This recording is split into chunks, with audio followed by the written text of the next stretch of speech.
Hello दोस्तों, कैसे हैं आप सभी। आई होप कि आप लोग अच्छे होंगे। तो दोस्तों, जैसा कि हम लोग यूपी टेट 2013 के क्वेश्चन को सॉल्व कर रहे थे, तो 20 क्वेश्चन हम लोग सॉल्व कर चुके हैं सीडीपी के। अब अगला क्वेश्चन आप स्क्रीन पर देख पा रहे होंगे। तो दोस्तों, फटाफट आप लोग वीडियो को शेयर कर दीजिए। नए हो चैनल पर तो चैनल को सब्सक्राइब कर लीजिए। तो स्टार्ट करते हैं पहला क्वेश्चन।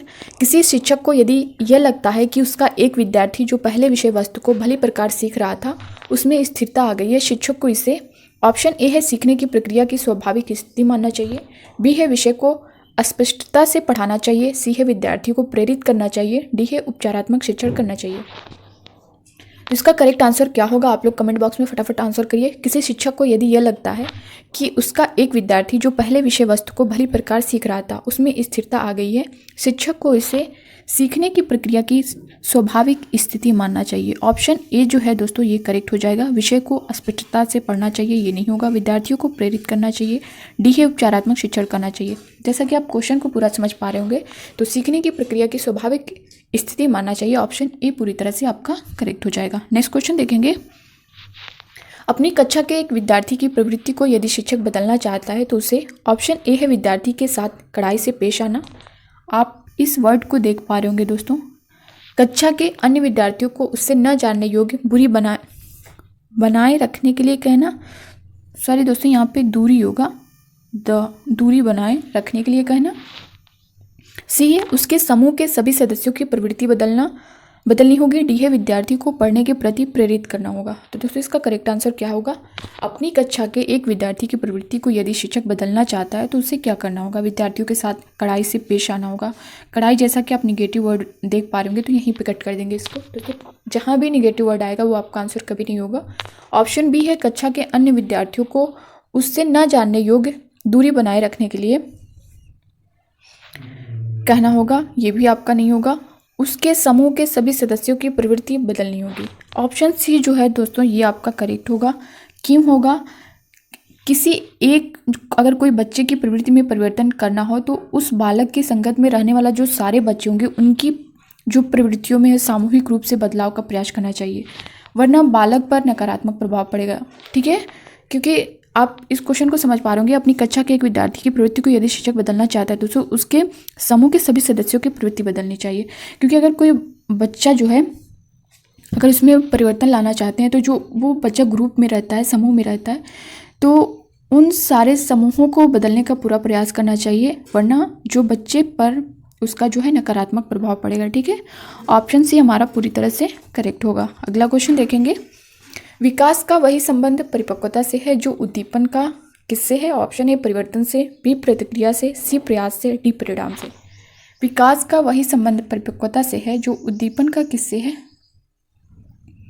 जो उद्दीपन का प्रतिक्रिया से है। हमारा बी ऑप्शन जो है दोस्तों ये करेक्ट हो जाएगा।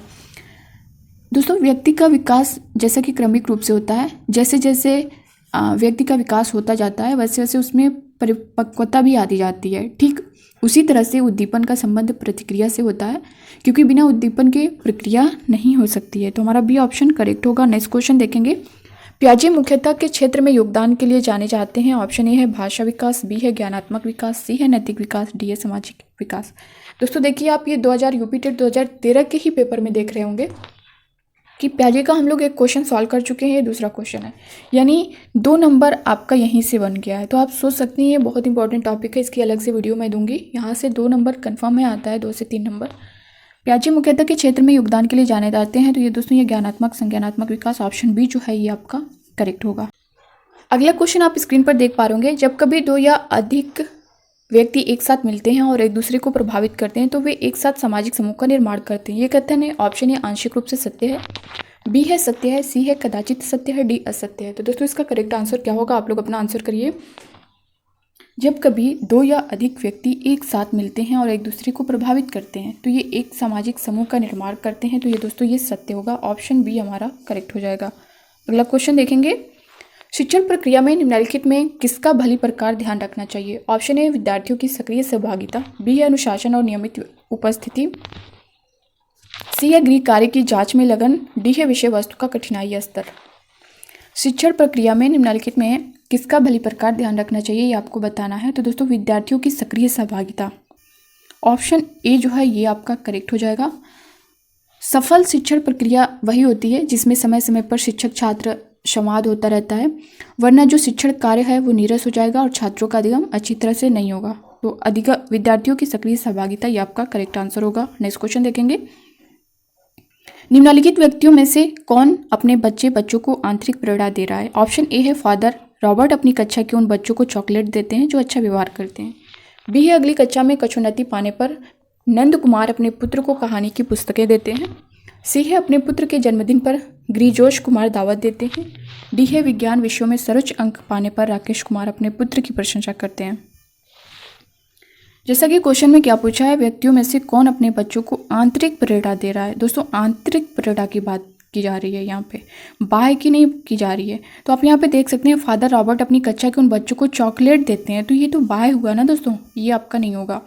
अगली कक्षा में कक्षोन्नति पाने का पर नंद कुमार अपने पुत्र को कहानी की पुस्तकें देते हैं, तो दोस्तों कहानी की पुस्तक देते हैं, ये भी तो बाह्य होगा। तो जबकि आपसे क्या पूछा है, आंतरिक प्रेरणा पूछा है। अपने पुत्र के जन्मदिन पर गिरिजोश कुमार दावत देते हैं, ये भी आपका नहीं होगा। विज्ञान विषय में सर्वोच्च अंक पाने पर राकेश कुमार अपने पुत्र की प्रशंसा करते हैं। दोस्तों प्रशंसा करना ये आपका आंतरिक प्रेरणा है, तो ऑप्शन डी जो है ये आपका करेक्ट हो जाएगा। अगला क्वेश्चन देखेंगे, भाटिया बैटरी का प्रयोग निम्न में से किसके परीक्षण हेतु किया जाता है? भाटिया बैटरी का प्रयोग निम्न में से किसके परीक्षण हेतु किया जाता है? ऑप्शन ए है व्यक्तित्व, बी है बुद्धि, सी है सृजनात्मकता, डी है अभिवृत्ति। तो दोस्तों भाटिया बैटरी का प्रयोग जो है किसके परीक्षण हेतु किया जाता है? तो ये किसके परीक्षण हेतु किया जाता है? ये बुद्धि के परीक्षण हेतु किया जाता है। ठीक है, हमारा ऑप्शन बी जो है ये पूरी तरह से करेक्ट होगा। अब यहाँ पे आप उसका डिटेल देख सकते हैं। भाटिया बैटरी का प्रयोग बुद्धि परीक्षण में किया जाता है। इसका निर्माण सीएम भाटिया ने 1955 में किया था। इस परीक्षण को बैटरी बुद्धि परीक्षण क्रिया परीक्षण समूह कहा जाता है। अब यहाँ इसका निर्माण भी पूछ सकता है, सीएम भाटिया ने 1955 में किया था। इससे रिलेटेड आपका इधर उधर करके क्वेश्चन पूछता है तो आप उसे कर ले जाएंगे। नेक्स्ट क्वेश्चन आप देख पा रहे होंगे, कोहल वर्ग का विकास सिद्धांत निम्न में से किससे संबंधित है? कोहल वर्ग का विकास सिद्धांत निम्न में से किससे संबंधित है? ऑप्शन ए भाषा विकास, बी है संज्ञानात्मक विकास, सी है नैतिक विकास, डी है सामाजिक विकास। तो दोस्तों कोहल वर्ग का जो विकास सिद्धांत है वो किससे संबंधित है? नैतिक विकास से संबंधित है। ऑप्शन सी हमारा करेक्ट हो जाएगा। संज्ञानात्मक जैसा कि मैंने बताया ये किससे, ये जीन पियाजे से, तो ऑप्शन सी हमारा करेक्ट होगा। नैतिक विकास जो है ये कोहल वर्ग का है। और यहाँ पे हम इसका थोड़ा सा डिटेल देख लेते हैं। लॉरेंस कोहल वर्ग ने 10 से 16 वर्ष की उम्र में बच्चों के व्यवहार का विश्लेषण किया तथा जीन पियाजे के नैतिक विकास के सिद्धांत को विस्तारित, परिवर्तित तथा परिमार्जित किया। कोहल वर्ग ने नैतिक विकास के सिद्धांत में 3 प्रमुख स्तर माना है। फर्स्ट है पूर्व परंपरागत स्तर, या इसको प्राक रूढ़िगत स्तर भी बोलते हैं। सेकेंड है परंपरागत स्तर, इसे रूढ़िगत नैतिक स्तर भी बोलते हैं। सी है उत्तर रूढ़िगत स्तर, जिसे उत्तर परंपरागत स्तर बोलते हैं। ये 3 स्तर किसने दिया? कोहल वर्ग ने। इनके 3 नैतिक स्तर थे। दोस्तों यहाँ पे मैं बता दूं, ये क्वेश्चन आप देख पा रहे होंगे 27 के पास आपका ये 29वां क्वेश्चन आ गया है। 28 आपका यहाँ पे छूट गया है, तो यहाँ पे आप नोट कर सकते हैं, मैं इसको बता दे रही हूँ। क्वेश्चन है आपका, बच्चों के सामाजिक विकास में किसका विशेष महत्व है? आपका ऑप्शन है खेल, बी है बाल साहित्य, सी है दिनचर्या, डी है संचार माध्यम। तो दोस्तों बच्चों के सामाजिक विकास में जो है खेल का बहुत विशेष महत्व होता है, तो ऑप्शन आपका जो खेल रहेगा जिस ऑप्शन में वही करेक्ट होगा। यहाँ पे 28वां क्वेश्चन था, यहाँ पे छूट गया है, इस वजह से मैं आपको बता रही हूँ, आप लोग नोट कर लीजिएगा इस क्वेश्चन को। ठीक है, खेल विधि द्वारा जो है बालक की मूल प्रवृत्तियों का विकास होता है, जिससे समायोजन की क्षमता में वृद्धि होती है। तो दोस्तों बच्चों के सामाजिक विकास में खेल का विशेष महत्व है, उसमें खेल आपका करेक्ट होगा, तो आप लोग नोट कर लीजिएगा, उसे मैंने बता दिया है। तो दोस्तों ये थे जो CDP के यूपी टेट 2013 में जो CDP के क्वेश्चन पूछे गए थे, 30 क्वेश्चन आज आपके ये पूरे कंप्लीट हो चुके हैं। ठीक है, तो दोस्तों कैसी लगी ये वीडियो कमेंट बॉक्स में कमेंट करके ज़रूर बताइएगा। नए हो चैनल पर तो सब्सक्राइब करिएगा, बेल आइकन को प्रेस करिएगा, ताकि हर अपडेट आपको टाइम टू टाइम मिलती रहे। तो दोस्तों मिलते हैं नेक्स्ट वीडियो में, तब तक के लिए बाय बाय, टेक केयर, खुश रहिए, पढ़ते रहिए और वीडियो को ज़्यादा से ज़्यादा शेयर करिएगा। Thank you.